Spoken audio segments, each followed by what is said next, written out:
Every valley keeps a fool. Ours was an old Apache woman who spent 11 years digging a crooked ditch up a hill where no water had run in living memory. We laughed at her. I laughed at her, God forgive me. I wrote jokes about her in my own cattle ledger in the margins, where I kept track of dead calves and broken fences and other things that didn't matter. Then the rain stopped, not for a season, for years. And when the wells went dry and the river turned to bone and grown men stood at the edge of their own land and wept like children, there was exactly one place in the whole valley where water still came up out of the ground, cold and clean and steady, like a secret the earth had been keeping for somebody patient enough to wait. It came up out of her ditch. This is the story of how the most useless woman I ever knew turned out to be the only one of us who'd been listening. I've started writing it down 100 times and put the pen away. I'm 68 years old now, and I figure if I don't tell it true while I still can, the truth will die with me, and that woman deserves better than to be remembered the way we treated her. So here it is, all of it, even the parts I'm ashamed of. Especially those. The first time I understood we were finished, it was a Tuesday in the spring of 1956. And I was standing in the middle of the Aravaipa with dust coming up between my boots where the water used to be. I want you to understand what that means. The Aravaipa wasn't a creek that came and went with the rains. It ran. It ran when I was a boy, and it ran when my father was a boy, fed by springs back in the canyon that had been giving water since before there were white men in the valley to drink it.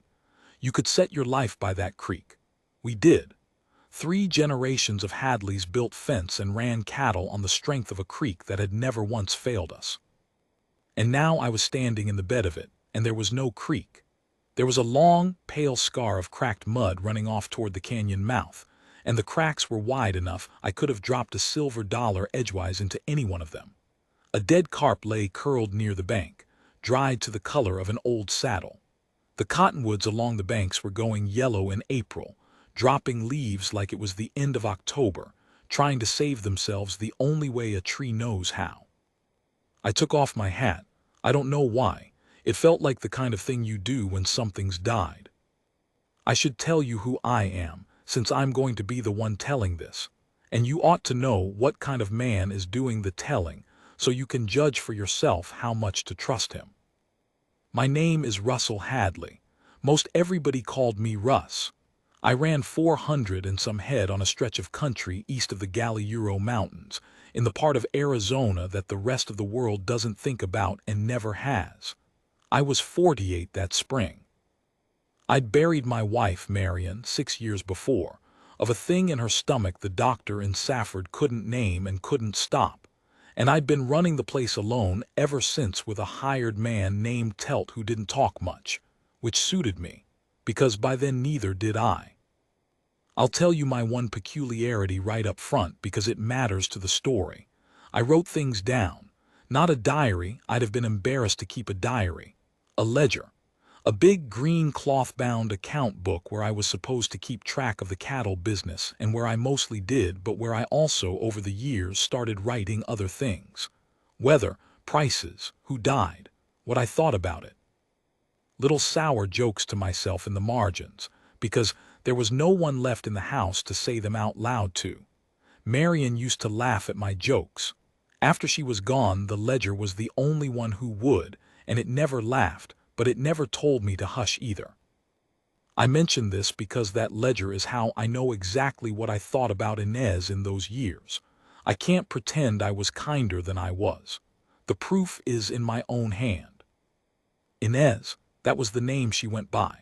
Whether it was her real one I never knew, and I'm ashamed to say I never asked, the way you don't ask the name of a stray dog you've already decided not to feed. She was Apache, Western Apache, from up around San Carlos, though how she'd come to be living alone on the lip of a dry side draw at the south end of my range was a thing nobody seemed to know and nobody cared to find out. She'd just always been there, older than me by a good deal. A small woman, wide through the hips and shoulders, with a face like a walnut and 2 long gray braids she wound up under a man's felt hat. She raised a little patch of corn and beans and squash in the bottom of the draw, kept a few goats, and she had a granddaughter living with her, a sharp-eyed girl of 7 or 8 named Junie, whose mother, Inez's daughter, was a subject nobody in the valley discussed, which meant it was a sad one. And she dug. That was the thing about Inez, the thing that made her a kind of joke up and down the valley for as long as I could remember. She dug a ditch. She'd been digging it on and off for years before that spring. I'd later work out it was 11 years, all told, that she'd been at it. Not a deep ditch, not a straight one.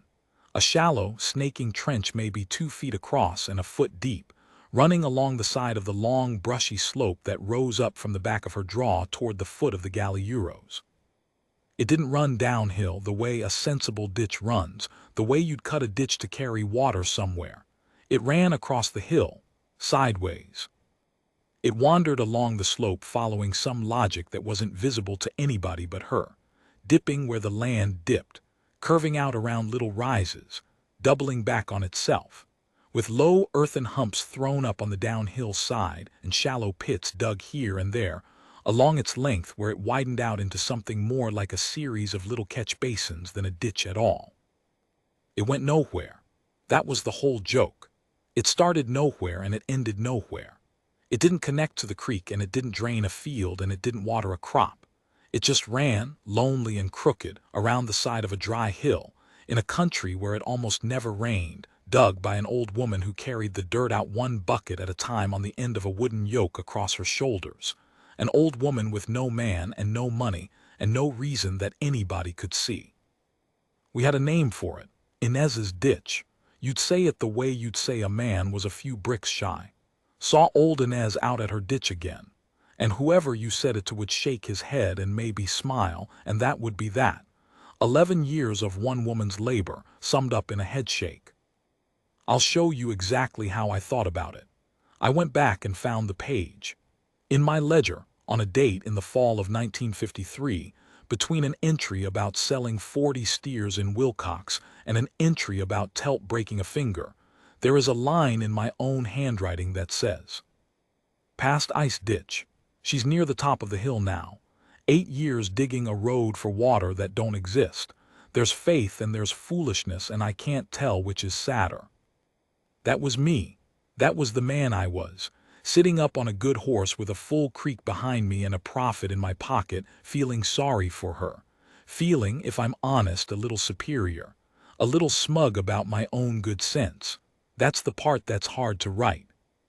Because here is the thing I didn't know. Sitting up there on my horse in 1953, feeling sorry for the foolish old woman. She was right and I was wrong, and the proof was already in the ground, just waiting for the sky to fail us so that everyone could see it. It didn't fail us all at once. Droughts never do. That's what makes them so cruel, they let you keep hopping. The winter of 53 into 54 was dry, but we'd had dry winters. The summer rains, the monsoon, came late and thin in 54, and people said next year the rains'll come back. They always do. The old-timers, the ones older than me, the ones who remembered the dry years of the 30s, got quiet around that time and stopped saying next year, and I noticed it, but I didn't let myself understand it. By 55, the grass was coming up short and curring out brown before it ever got a chance to be green. The stock tanks, the earthen ponds we scraped out to catch what runoff there was, were drying up, one after another, rings of cracked mud spreading inward from the banks like something closing. I was hauling water to my cattle by the summer of 55, driving a tank wagon out to troughs in the far pastures, and so was nearly everybody. And the talk in town turned from next year to a kind of grim arithmetic about how long a man could afford to haul water to keep stock alive before the cost of keeping them alive was more than the stock was worth. And then 56 came, and the creek went dry. And I stood in the bed of the AravaIPA with my hat in my hand, and I finally let myself understand the thing the old-timers had understood a year before. This wasn't a dry spell. This was a drought, the kind that didn't break in a season, the kind that came once in a lifetime and rearranged everybody's life around its absence. The springs in the canyon were failing. The springs that fed the creek that had run since before the Spanish, that I had honest to God believed would run forever because they always had, they were drying up. And once the springs go, you understand, you are in a different kind of trouble than a dry year. A dry year, you wait it out. But the springs come up out of the deep ground, out of water that took years, decades to soak down and collect. And when the springs fail, it means the deep ground itself is running low, the great hidden water under the whole country, and that does not refill with one good rain. That takes a long, long time. That can take longer than a man's life. That spring of '56 the wells started to go too. The shallow ones first, the hand-dug wells, the old homestead wells. Then the deeper ones, the drilled wells. Men who'd never worried about water in their lives were standing around the feed store in Klondyke trading the depths of their wells like stock prices. I'm down to 9 foot of water in mine. I'm pulling sand. Pruitt quotes gone dry, did you hear? Dry as a bone, and that's 140-foot well. Del Pruitt. I have to bring him in now because he's part of this and not a small part. Pruitt ran the big outfit at the lower end of the valley, more land than the rest of us put together, more cattle, more money, more mouth. He was a big florid man with a way of standing too close to you when he talked, and he had been, for as long as I'd known him, the loudest voice in the valley on the subject of INEZ. It was Pruitt, more than anybody, who'd made her a joke. It was Pruitt who'd tried, years back, to get her run off that draw entirely, claiming the land was part of an old lease of his, which it wasn't. And when that didn't work, he'd let it be known that any man who did business with the old squaw, that was his word. And I won't soften it, because softening it would be a kindness to him that he never showed her, would have Del Pruitt to answer to. He'd dammed up the little wash above her draw one year, just to be mean, just to keep what runoff there was from reaching her corn, and laughed about it in town. Let her dig her way out of that. I never liked Pruitt. I want that on the record, but I want this on the record too. I never stopped him either. I sat at that feed store and heard him run her down 100 times, and I never once said, Del, leave the old woman be. I smiled along mostly. It was easier. It is the easiest thing in the world to smile along, and the next easiest thing is to forget that you did, and I have spent a good part of my old age refusing to let myself forget. So that was the valley in the spring of 1956, the creek dead, the springs failing, the wells going dry one after another, Pruitt quotes big outfit, the kingdom of the valley, sucking sand out of a 140-foot hole. Every one of us standing on land we'd believed was ours, looking down at the ground that had always held us up and feeling it pull away. And up on the side of that long brushy hill at the south end, in a draw that everybody had written off, an old woman and a little girl were getting by. Were, in fact, doing better than getting by. Their corn was green. I didn't know that yet. I was about to find out, and finding out was going to be the beginning of the end of the man I'd been. It was June who told me, in the way that children tell you things, which is to say she didn't tell me at all. She just said something that didn't add up and left me to chew on it.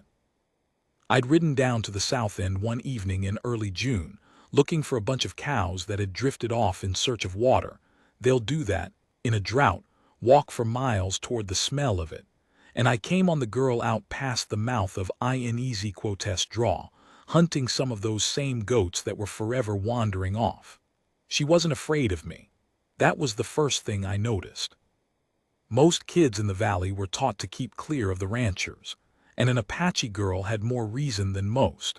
But June just looked up at me on my horse with those sharp black eyes and a smear of dust across one cheek, and waited to see what I wanted, like she had all the time in the world, and I was the one who'd better explain himself. I asked if she'd seen any cattle come through, 6 head mixed, one with a crooked horn. She thought about it seriously, the way children do, and said no, but she'd seen them down toward Pruitt quotes 2 days back, by the dry tank, and they'd looked poorly. Thirsty, she said. Their sides were going in and out. and she made a little gesture with her hand in and out, a small animal panting, and it was such an exact and pitiless little observation that I felt it in my chest. Then she said, "You want water for your horse? We got water." I almost laughed. I thought she was being a child, offering what a child thinks of as a grand thing. I said something like, "I bet you do, honey," in the indulgent voice grown men use, and I started to turn my horse, and she said, flat and a little annoyed like I'd insulted her, "We got water, grandmother's water, it comes up by the corn." And something in the way she said it, "comes up," stopped me. Because water doesn't come up in a drought. Water goes down. Down and down, the wells chasing it, the springs losing it. Down was the only direction water had moved in that valley for 3 years. And this child was telling me, in the bored certain voice of somebody stating an obvious fact, that on her grandmother's place the water came up. I should have ridden on. I want you to know there was a part of me that wanted to ride on, that didn't want to know, that had a bad feeling, not a fearful feeling, but a feeling like the one you get right before you find out a thing that's going to require something of you.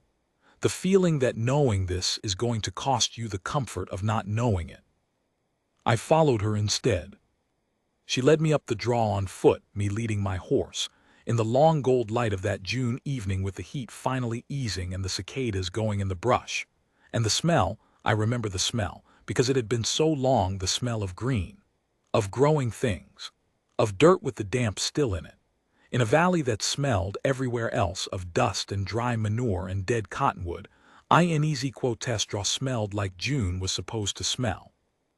Her corn stood up tall and green on either side of the bottom, the squash sprawling underneath it broad-leaved and heavy, the beans climbing the cornstalks the way the Apache and the Pueblo and people whose names we never bothered to learn had been planting them together for 1,000 years before any Hadley ever saw this country.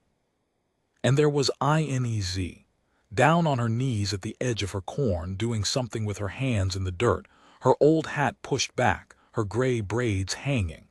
She looked up at me, and she did not look surprised, and she did not look glad. She looked at me the way you'd look at the weather, as a fact you had no say over.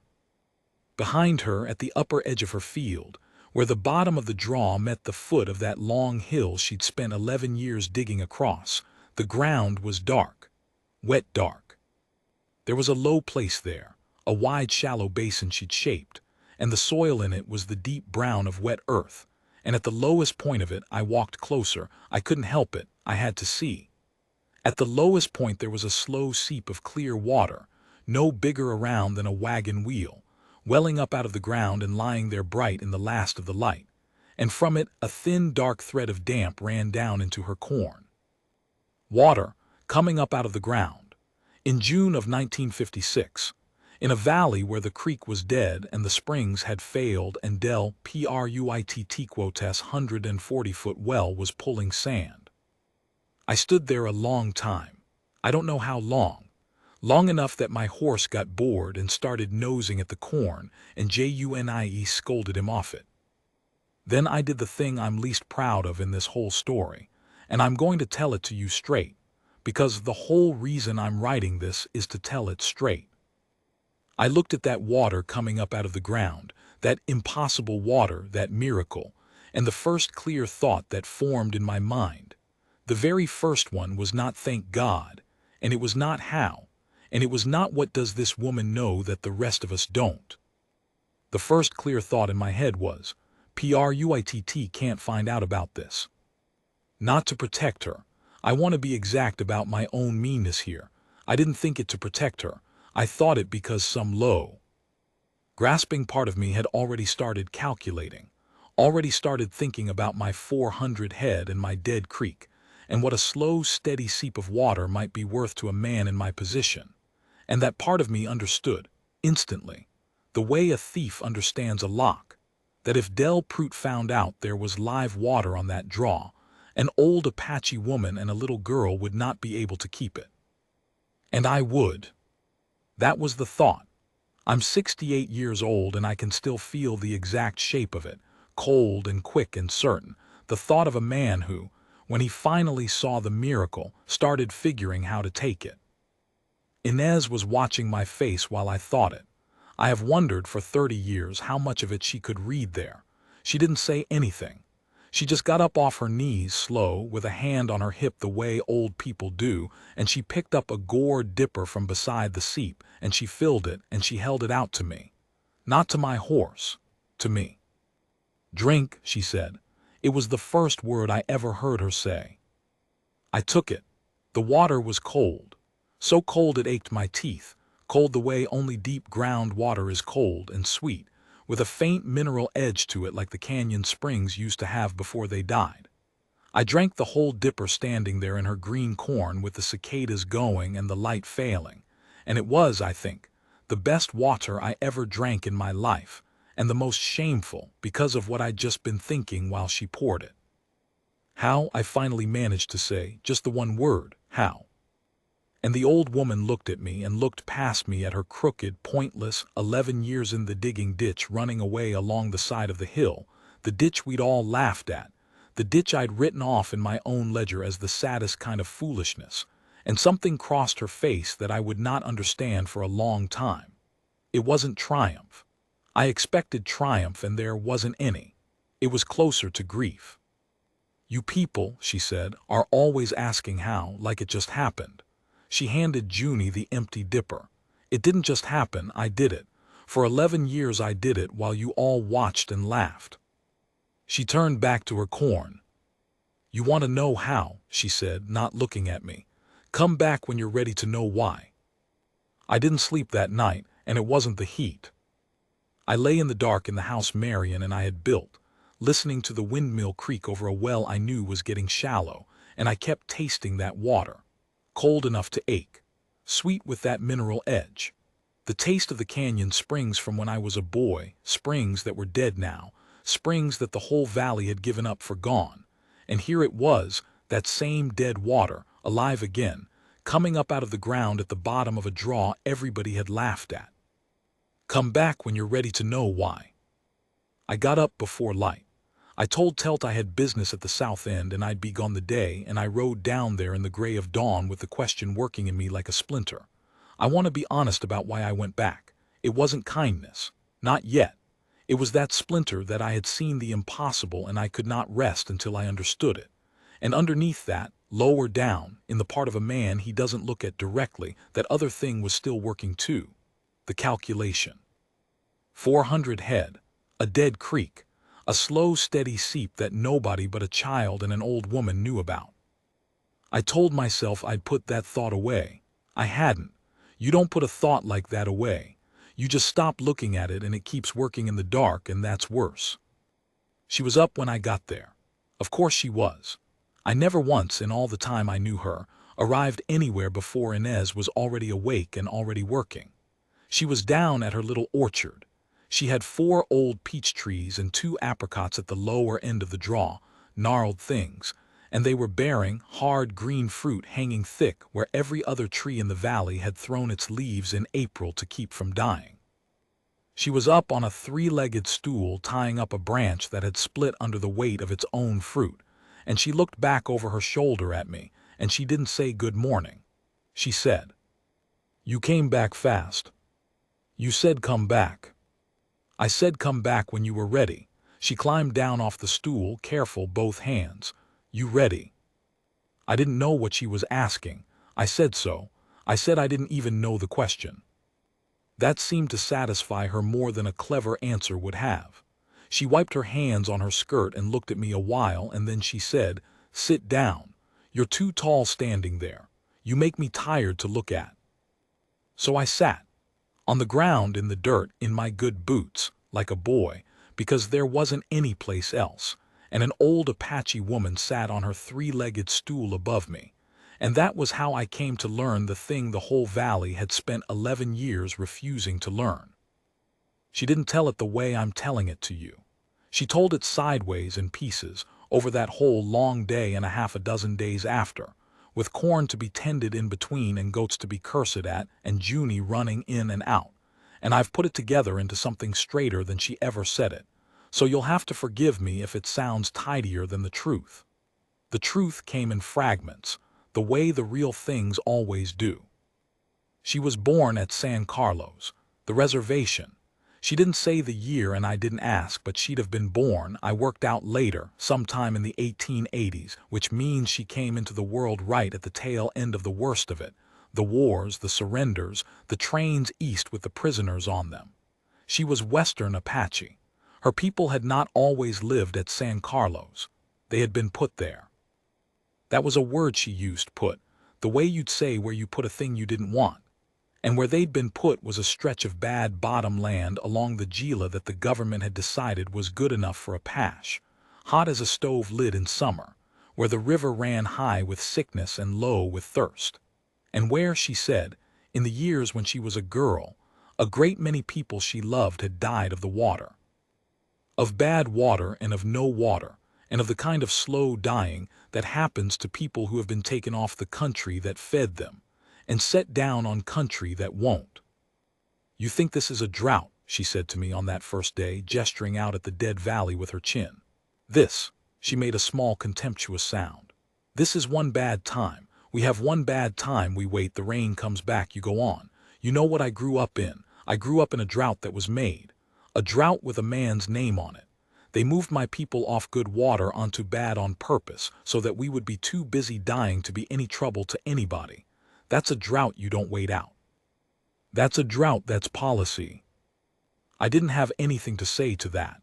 There wasn't anything to say to it. It was true, and I'd never once in my life thought about it, and the not thinking was its own kind of answer. Her grandmother had raised her, mostly. Her grandmother was old enough to remember the before San Carlos, before the soldiers, when her people had lived up in the high country in the summers and down in the canyons in the winters, and had moved with the water and the game across a country they knew the way you know your own hands. And her grandmother had carried, into that bad bottom land where they'd been put, a whole world of knowing that there was no longer any place to use, how to read a slope, how to find where the water wanted to come up if you gave it a chance, how the old people in the canyons had built low weirs of brush and stone across the little washes, not to stop the water. That's what a white man builds, a dam, a thing to stop water and hold it and own it, but to slow it, to make the water walk instead of run. Because water that runs, she said, water that comes off the mountain fast in a hard rain and tears down the wash and is gone to the river in an afternoon, that water is wasted. It scours the ground, it carries the soil away, and it leaves nothing behind. But water that's slowed, water that's spread out and made to sit and soak, that water sinks. It goes down into the ground, and the ground holds it. And it comes back to you later in the dry time, low and slow and steady, out of a spring, out of a seep, out of the deep memory of the earth. The ground remembers, she said. That's the whole thing, that's the only thing. The ground remembers every rain you let it keep, and it forgets every rain you let run off. You people, and again that word, you people, and by then I'd stopped flinching at it because I'd started to understand I'd earned it. You people have taught this whole country to forget. You cut the brush off the hills, you run too many cows. You pack the ground hard as a road, you straighten the washes so the water'll get to your fields fast. You pump the deep water up faster than the rain can put it back. You've spent 50 years teaching this ground to forget every drop. And now the sky goes quiet for a few years and you're all standing around your dry wells like it's a surprise. She shook her head. It's not a surprise. You did it. You just did it so slow you didn't see it happening. Now you understand the ditch. It wasn't a ditch to carry water. We'd all assumed that, and that's why we thought she was a fool, because as a thing to carry water it was the worst ditch ever dug, going nowhere, connected to nothing. But she'd never meant it to carry water anywhere. She'd meant it to stop water from leaving. It ran across the slope, on the level, on the contour, she called it, though she had words for it in her own language too, words she said sometimes and never translated, because a trench dug dead level across a hillside doesn't drain. It catches. When the rain came in those years before the drought and ran down that long brushy hill the way rain runs, fast, hurrying to be gone, it hit her ditch, and her ditch caught it and held it, and made it sit there in those little widened basins she dug, and gave it time. Time to do the one thing she wanted it to do. Time to sink. Every rain, for 11 years, instead of running off that hill and down the wash and away to the river in an afternoon, had been caught by her crooked sideways pointless ditch and made to stand still and soak down into the ground. For 11 years she had been teaching that hillside to remember, one rain at a time, one bucket of moved dirt at a time. And the water had gone down and collected in the deep ground under her draw, building and building through all the wet years while we laughed, until there was enough of it, enough deep, slow, patient water stored in the ground, that even now, even with the sky gone silent for 3 years, even with the creek dead and the canyon springs failed and Prout sucking sand, even now it was still coming back up to her, low and steady, out of the memory of the earth. Out of rains that had fallen years ago and that she alone, of all of us, had thought to keep. I sat in the dirt and I understood it all at once, the whole of it, and I'll tell you the truth, it was almost more than I could stand. Because it meant the thing I'd written in my ledger had it exactly backward. 8 years digging a road for water that don't exist. No. She'd spent 11 years building a bank for water that did exist, that fell on all our heads, every one of us, year after year. And we'd all let our share run off and disappear, every drop, and she'd kept hers. The water under her draw wasn't a miracle. It wasn't luck. It wasn't even really hers. It was just ours, the valleys, the skies, saved by the one person patient enough to save it, in a country full of people too busy to bend down and catch what was falling on them. Why 11 years, I said. Why not, I don't know, why not hire it dug, why not get help? She laughed at that, a short, dry laugh like a cough. Hire it with what? And who'd help me? She looked at me. Russ Hadley, did you ever once get down off your horse and help me? No, I said.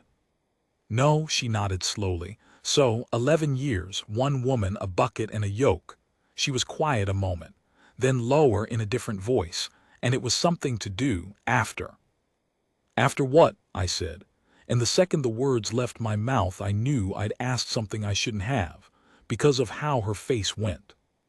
She didn't answer that day. It was Junie later in the offhand, brutal way of children who told me.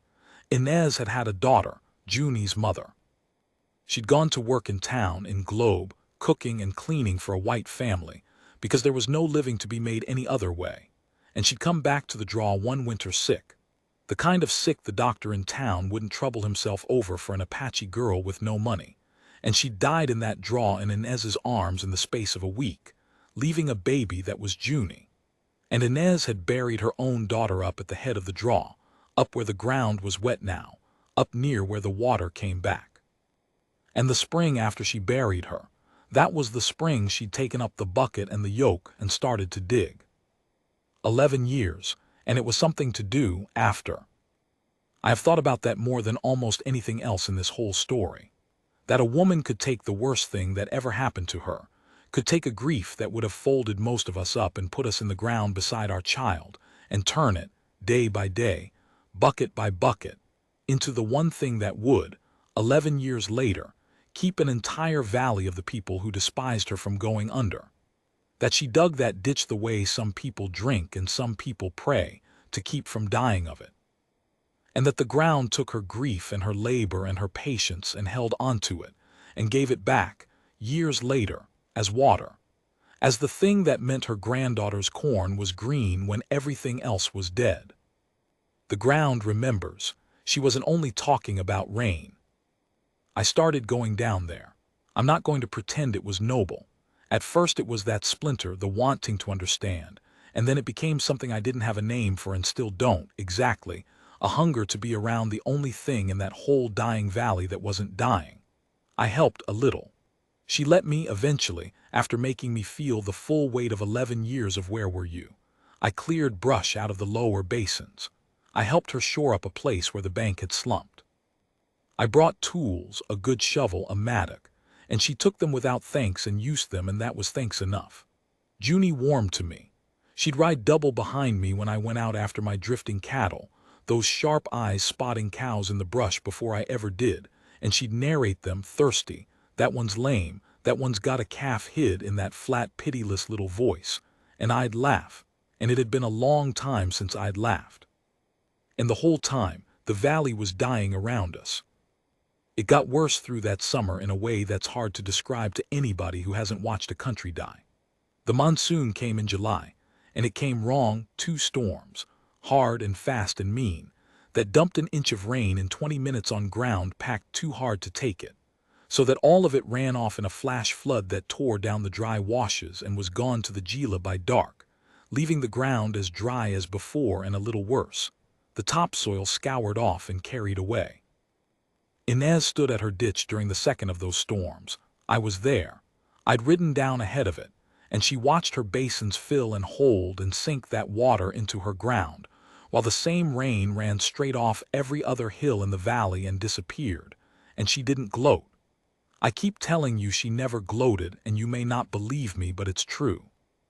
She just watched the water sink into her ground with a look on her face that was almost unbearable to see, because it was the look of somebody watching the one thing they'd tried to tell everybody, the thing nobody would listen to, proving itself true too late to matter to anybody but her.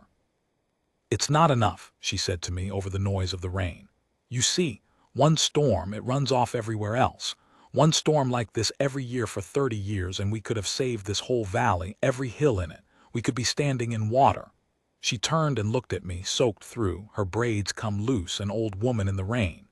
"But you have to start before you need it, Russ. That's the thing nobody will do.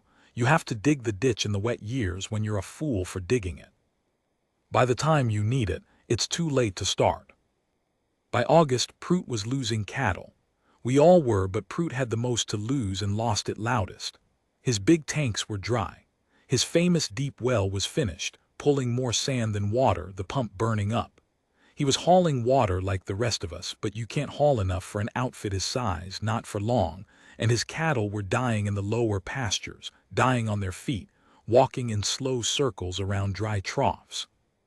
You'd hear them at night if the wind was right, that low, broken bawling of thirsty stock, a sound that gets into a stockman's bones, because it's the sound of his own ruin and the suffering of animals he's responsible for, all at once. And Prout's cattle, dying down at the lower end, did the thing thirsty cattle do. They drifted. They put their noses into the wind and they walked toward the smell of green, the same as my drifters had, the same as cattle have done since there were cattle, and the wind in that country, in late summer, comes up from the south, from the direction of Inez's draw. I knew it was coming. I think I'd known it from the first evening, from the moment that cold water ached my teeth and the first thought in my head was Prout can't find out. I'd known, the way you know a storm by the smell of it, that this couldn't stay hidden, that water in a dying valley is the one secret that keeps itself by leaving, by the green it makes, the smell it throws, the cattle it pulls. I'd known, and I'd let myself not know, the way I'd let myself not know so many things, because knowing would have required me to do something, and I didn't yet have the courage to do the something it required. The something it required was simple and terrible. It was to go to Del Prout, who had more money and more men and more lobby the throat than the rest of the valley together.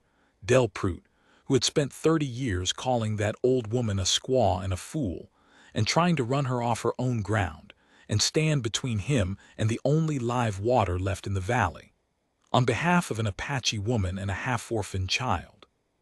In a country, in a year, where the law and the custom and the plain weight of things were all, every one of them on Prout's side. I hadn't done it. That's the thing I have to set down here, before I tell you what happened, because it's the truth and the truth is the whole point. By the end of that August, I had eaten her food and drunk her water and cleared her ditch and laughed with her granddaughter, and I had not yet done the one thing that mattered, which was to put my body and my name and my 400 head, and whatever standing I had in that valley between Inez and the man who was coming for her water. I'd told myself I was waiting for the right time. There's no such thing. I know that now. There's only the time you finally find the nerve, and all the time before it that you'll spend the rest of your life wishing back. It was Junie who came to get me. She came on foot, in the dark, 3 miles, the way a 7-year-old shouldn't have to go anywhere, and she stood at my door breathing hard with her eyes huge, and she said, "There's men at the water. Grandmother says come. She says bring your gun." And behind her, far off to the south, under the dry hot wind, I could hear it, the bawling of cattle, hundreds of them, and under that faint, the sound of men's voices, and a sound I couldn't place at first and then could, a sound that turned my stomach over cold. The sound of a team and a slip scraper, the sound of somebody starting to dig. I took the gun. I want that down plain, because of what I'm going to tell you happened after, and because I've spent 30 years being grateful for the one thing I did right that night, and ashamed of the thing I'd carried to do it with.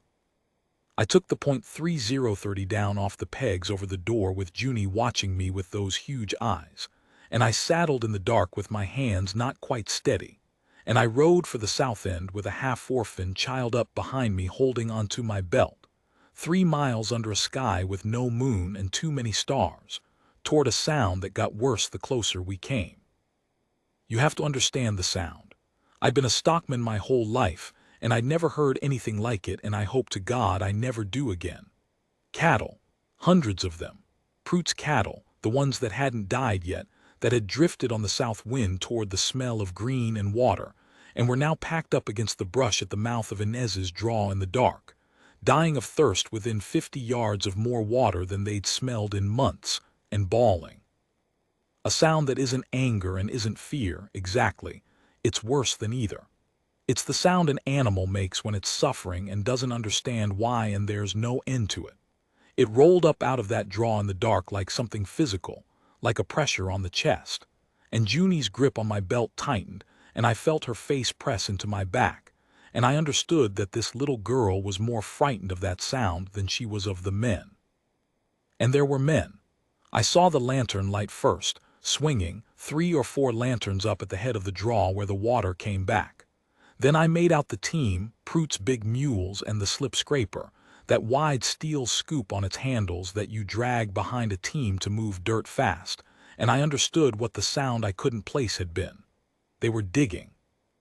They were tearing into the head of Inez's draw, into the wet ground, into the basin she'd shaped over 11 years, ripping it open with a mule team to get down to the water faster, to make it a well, to make it a thing they could pump, because that is the only thing a certain kind of man knows how to do with water. Take it fast, take it all, take it now.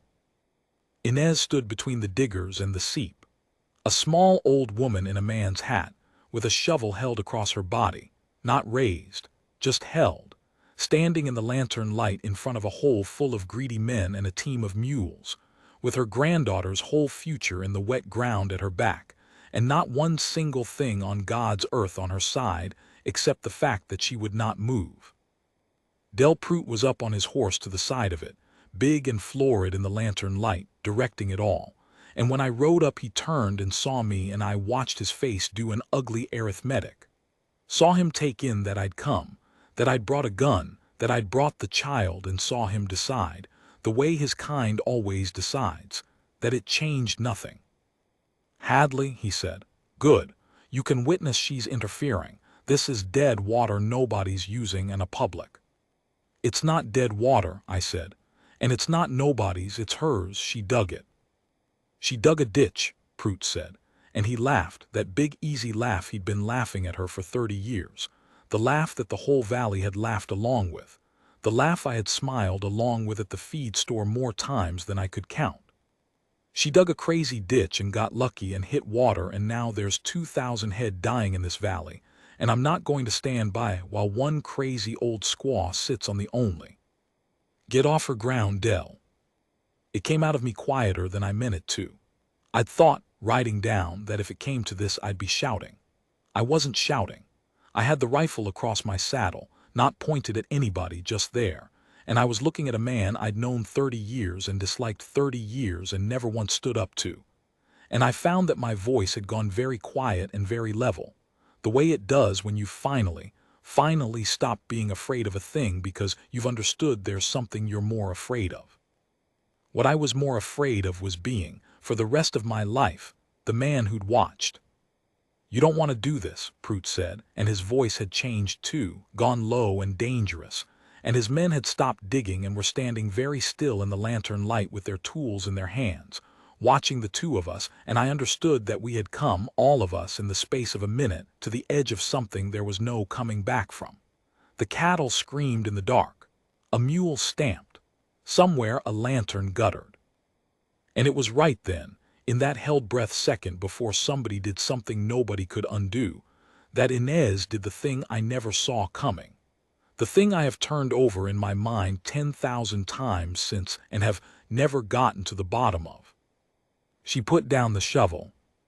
She laid it down in the dirt slow, and she straightened up, and she looked at the two of us, at Prout on his horse and me on mine, two men with our guns and our 30 years of dislike, squared off in the lantern light over her water like it was ours to fight about, and her face in that light was the most tired thing I have ever seen. Not afraid. Tired. Tired all the way down to the bottom. And she turned her back on both of us, and she walked to the brush dam at the mouth of the lower basin. The little earthen wall that held the seep water spread out so it would sink instead of run, and she began, with her own hands, to tear it open. "What's she?" Prout started. "Quiet," I said. She pulled the brush and the packed dirt out of that little dam with her bare hands, an old woman down on her knees in the mud, and the spread water that she'd spent 11 years teaching to lie still and soak began to move, to gather, to find the low ground, to run, down out of her basin and down the throat of the draw, down toward the mouth where 2,000 head of dying cattle were packed against the brush, screaming. She was letting it go. Not to Prout. That's the thing it took me years to understand, the thing I got wrong that very night and didn't get right until much later. I thought, in that first moment, that she was surrendering, that she'd looked at the guns and the men and the impossible weight of it all and decided to just let them have it. To open her hand and let them take the thing she'd given her whole grief and her whole old age to make. I thought it was defeat. It wasn't defeat. I watched her face while she did it, and there was no defeat in it. She wasn't giving the water to Prout. She was giving it to the cattle. She'd heard that sound the same as I had, that endless bawling of suffering animals, and she had made a choice, in the space of a held breath, that I don't think one man in 1,000 would have made, that I know I wouldn't have made, not then, which was that she would not let those animals suffer through one more night for the sake of being right. She could have stood on that shovel until somebody shot her and died being right. She could have made us all choose, made the valley choose, made it a thing of guns and law and 30 years of grievance. And instead she got down in the mud on her old knees, and she opened her hand, and she let the water she'd hoarded and protected and been mocked for go running down to the throats of the dying cattle of the very man who'd spent his life trying to break her. The water reached them. I'll never forget it. That broken, endless screaming changed all at once to a different sound, the sound of cattle finding water, that frantic sucking lowing, hundreds of them shoving down to the running wet, and inside of a minute the worst sound I ever heard had become almost a peaceful one, and the pressure came off my chest, and Junie's grip on my belt went loose, and Del Prout sat there on his horse in the lantern light with his mouth open and nothing to say. And then Inez stood up out of the mud, and she turned around, and she looked at all of us, at the men with their tools and the rancher with his gun and the rich man on his horse, and she said the thing that ended it. Not loud. She never said anything loud. "There," she said, "now they're not dying, now nobody has to be a hero." She wiped her hands on her skirt. "Now we can talk like people instead of like wolves." What she offered, and she offered it standing in the mud at 2 in the morning with her water running away down the draw, having just given away her only leverage on purpose so that no one would have to be shot over it, was the one thing none of us deserved and the only thing that could have saved the valley. She offered to teach us, not to give us her water. There wasn't enough of her water to save 2,000 head and 400 of mine and everybody else's besides. One seep can't water a valley, and she knew it better than anybody. What she offered was the how. She offered to walk every man in that valley up onto his own dead hills and show him where the water wanted to go and how to make it stay. How to dig on the contour. How to make the rain walk instead of run. How to start teaching our own ruined ground to remember the way. She'd spent 11 years teaching hers. It won't save you this year, she said. She was blunt about it the way she was blunt about everything. She never once sold it as more than it was. It's too late for this year. You're going to lose cattle. Prute's going to lose cattle.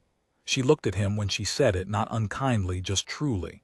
What I can give you isn't for this drought. It's for the next one. There's always a next one.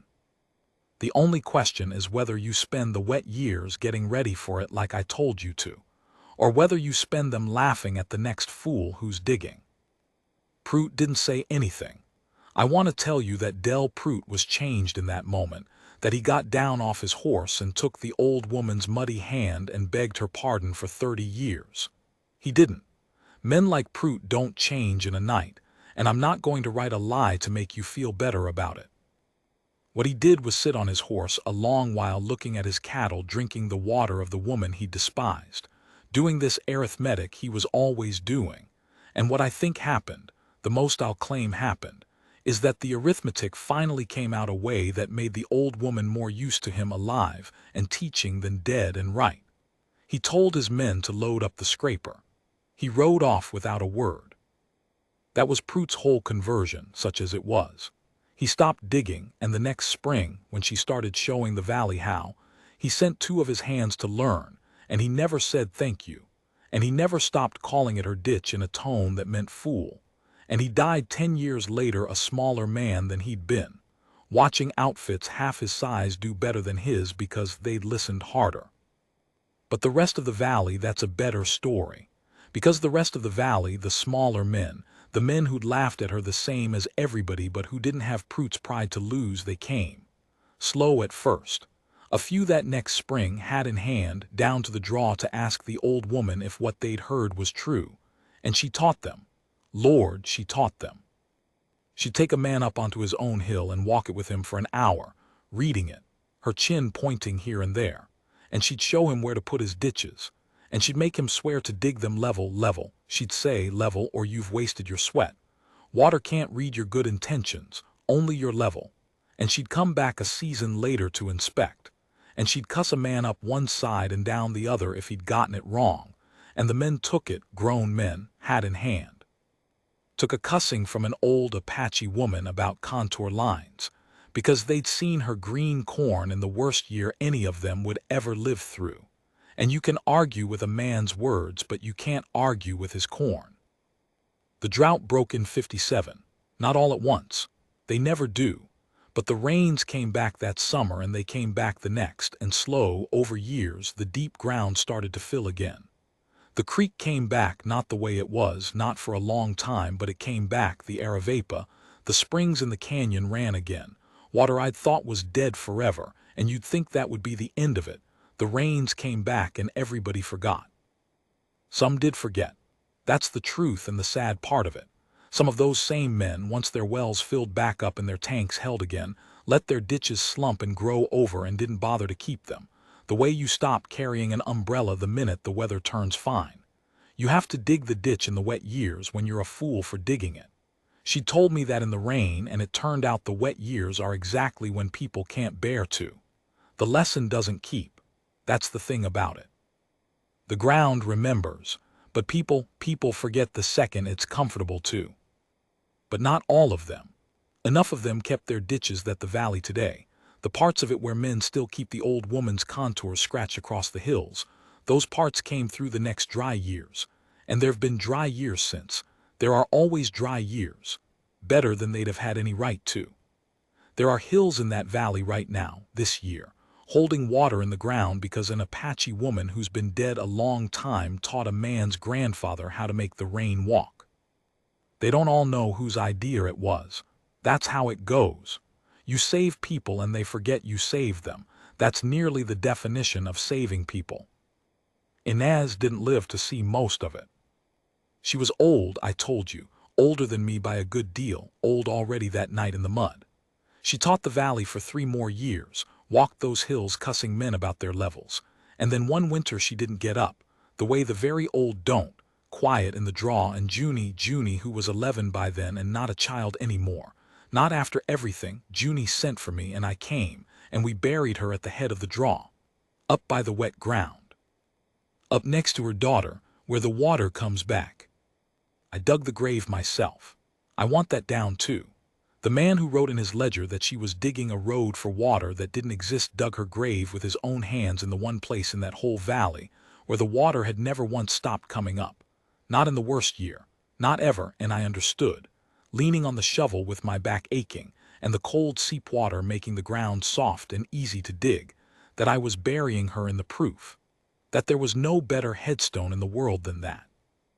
That 1,000 years from now, long after every word I'm writing has turned to dust, that ground will still be wet, because she made it remember, and that's a longer life than most men's names. Junie kept the draw. She grew up and she dug, of course she dug. She was raised by the only person in the valley who understood that the digging was the whole point. And she kept her grandmother's ditches and added her own. And the last I knew she had grandchildren of her own up there, and green corn in dry years and wet ones both. And I expect she's gone now too. It's been a long time, but I expect the corn isn't. I'm an old man now, older than I ever thought I'd get. I kept the ranch going and then I didn't, and that's another story and not a happy one, and I won't trouble you with it. But I kept the ledger.